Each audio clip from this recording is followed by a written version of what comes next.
आचार्य dairy फार्मला subscribe करा आणि bell आयकॉनवर क्लिक करायला विसरू नका.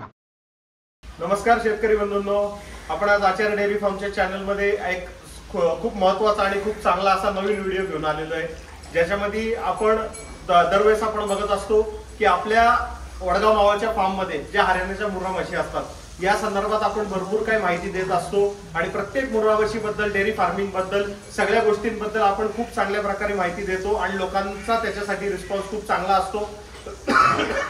त्याच प्रकारे आपल्या इथे सर्वात महत्त्वाचं म्हणजे हरियाणाच्या मुर्रा म्हशी त्या सर्वात चांगल्या क्वालिटीच्या पहिल्या दुसऱ्या अशा वेतांमध्ये खूप चांगल्या प्रॉपर ब्रीड मधल्या, ज्या ब्रीडिंगच्या दृष्टीने तुम्हाला पुढे जाऊन खूप चांगलं काम करता येतं अशा दृष्टीने आपण चांगल्या म्हशी देण्याचं काम इथं आपण आचार्य डेअरी फार्म वडगाव मावळ येथे करत असतो. आणि त्याच अनुषंगाने आज आपल्याकडे आपले काही जुने हे आहेत, म्हणजे शेतकरी आहेत, शेतकरी बांधव आहेत जे आपल्याकडनं ऑलरेडी आधी पण म्हशी घेऊन गेलेले आहेत आणि ते परत एकदा आज म्हशी घेण्यासाठी आलेले आहेत. तर त्या संदर्भात आपण त्यांच्याशी पहिल्यांदा चर्चा करू आणि त्याच्यानंतर आपल्याकडे आता जे अवेलेबल म्हशी आहेत किंवा ज्या ज्या असतात कंटिन्यू त्या संदर्भात पण आपण आज चर्चा करणार आहोत. तर सर्वात पहिल्यांदा मी सर्वांचं तुमचं स्वागत करतो साहेब.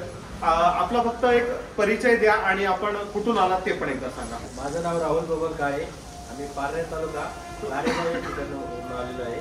आणि पहिले आम्ही इथून 2 म्हशी नेल्या होत्या. त्यांचा रिस्पॉन्स आम्हाला चांगला भेटला. अरे वा. त्याच्यानंतर आम्ही परत मग निर्णय केला की मी 2 म्हशी बरोबर आणि परत आता 7 म्हशी घेऊन 7 म्हशी घेऊन टाकल्या. तर साहेब आपल्याकडे जवळपास कधी आले होते सर आपण ह्याच्या आधी? अंदाज किती?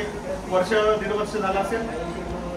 1-1.5-2 वर्षापूर्वी आपल्याकडे आले होते. त्या टायमिंगला आपल्याकडनं 2 म्हशी घेऊन गेले होते आणि त्याच्यामध्ये त्यांना खूप चांगला त्या म्हशींचा रिस्पॉन्स मिळाला आणि त्या ह्याच्यावरनं ते आज आपल्याकडं 7 म्हशी घेण्यासाठी परत एकदा आलेले आहेत. तर साहेब आता आपण ज्या म्हशी सिलेक्शन केल्या, ज्या 7 म्हशींचं सिलेक्शन केलं, आता आपल्याला अंदाजे डोळ्यासमोर किती क्वांटिटी आपल्याला बघायला होती, त्याच्यातनं तुम्ही 7 म्हशी काढल्या? आता आमच्या समोर 29 म्हशी होत्या. बरोबर. त्यानंतर आम्ही त्यातनं 9 सिलेक्शन केल्या. बरोबर. आणि त्याच्यानंतर 7 मग आम्ही.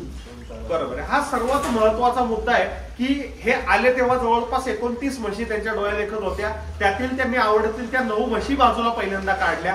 सर्वात महत्वाचं काय असतं की मानसिक समाधान, एखादा जो व्यक्ती आहे जो आपल्याकडनं म्हशी घ्यायला येतोय त्याचं सर्वात महत्वाचं आहे की मानसिक समाधान होणं सर्वात महत्वाचं आहे, ज्याच्यामध्ये की त्यांनी जवळपास अंदाजे सर आपण किती वेळा दूध पाहिलंय म्हशींचं?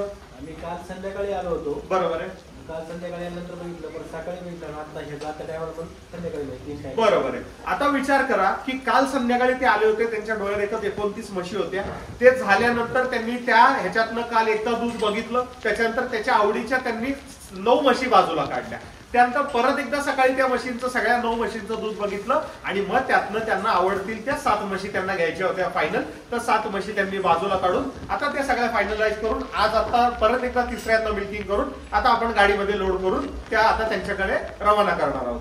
तर हाच सर्वात महत्वाचा मुद्दा आहे की ज्याच्यामध्ये त्यांना सर्वात महत्वाचं आहे की कोणताही शेतकरी असो त्याला त्याचं पूर्णपणे पारख करण्याची वेळ मिळाली पाहिजे. त्या म्हशीची जी काय गुणधर्म आहेत ते सगळे बघण्याची वेळ मिळाला पाहिजे. नाहीतर गंमत काय होती की गर्दी खूप होते म्हशी घेण्यासाठी आणि त्या ठिकाणी मग मी ही घेऊ का ती घेऊ का, मग एखादा अजून दुसरा व्यक्ती तिथे आलेला असतो, मग त्याला कुठली म्हशी पसंत पडते, या सगळ्या गडबड नाही. एका वेळेस त्यांना पण माहिती ते एवढ्या 29 म्हशीवर एकच कस्टमर होते आणि आज सकाळी त्यांचं एकदा सिलेक्शन झाल्यावर मग पुढचे दुसरे कस्टमर आले. त्यामुळे काय होतं की त्यांना पण कुठल्याही प्रकारचा त्रास होत नाही आणि पुढच्या कस्टमरला पण बाबा ज्या म्हशी गेलेल्या असतात ते बाजूला करता येतात.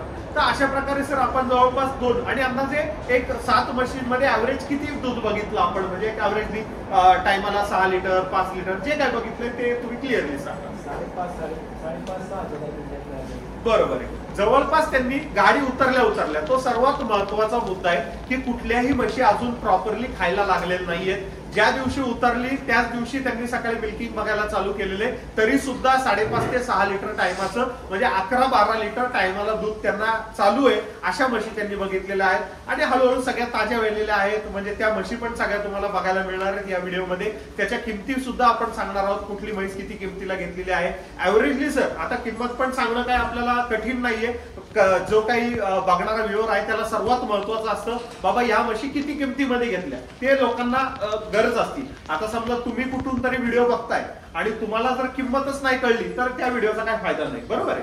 त्यामुळे तुम्ही एक सांगा की ऍव्हरेज या ज्या 7 म्हशी आहेत त्या ऍव्हरेज रेट तुम्हाला कितीला पडलेला आहे? 1,40,000. बरोबर आहे. आता ज्या काही म्हशी आहेत त्याचा जवळपास 1,40,000च्या दृष्टीने त्यांना प्रत्येक म्हशीची किंमत अशी पडलेली आहे ऍव्हरेज. म्हणजे काही म्हशी त्यात 1,48 वाले आहेत, काही 1,35 वाले पण आहेत, काही 1,45 वाले आहेत, असं करून जवळपास 1,40चा त्यांना ऍव्हरेज पडलेला आहे या म्हशींमध्ये. आणि त्या म्हशी सगळ्या आपल्याला बघायला मिळणार आहे. त्याच्यामध्ये भरपूर काही म्हणजे 7 म्हशींमध्ये जवळपास काही म्हशी सेकंड लॅक्टेशन मध्ये म्हणजे दुसऱ्या वेतामध्ये आहेत, काही म्हशी पहिल्या वेतामध्ये सुद्धा आहेत. म्हणजे पूर्ण प्रॉपर ब्रीड क्वालिटी, जेणेकरून पुढे जाऊन 5-6 वर्ष त्या 5-6 वेत त्या म्हशीवर काम करता येईल अशा खूप चांगल्या क्वालिटीच्या पारड्या त्यांनी सिलेक्शन केल्या तेवढ्या मशीनमधलं. त्याचा पण त्यांना सुद्धा आनंद आहे आणि आम्हाला सुद्धा आनंद आहे की त्यातलं खूप चांगल्या ब्रीड त्यांनी निवडून आज ते पुढे त्यांच्या कामाला सुरुवात करतायत. तर आपण खूप चांगली माहिती सर आम्हाला तुमच्याकडनं मिळाली आणि लोकांना पण त्यातनं खूप चांगली माहिती मिळाली. खूप खूप धन्यवाद सर. धन्यवाद.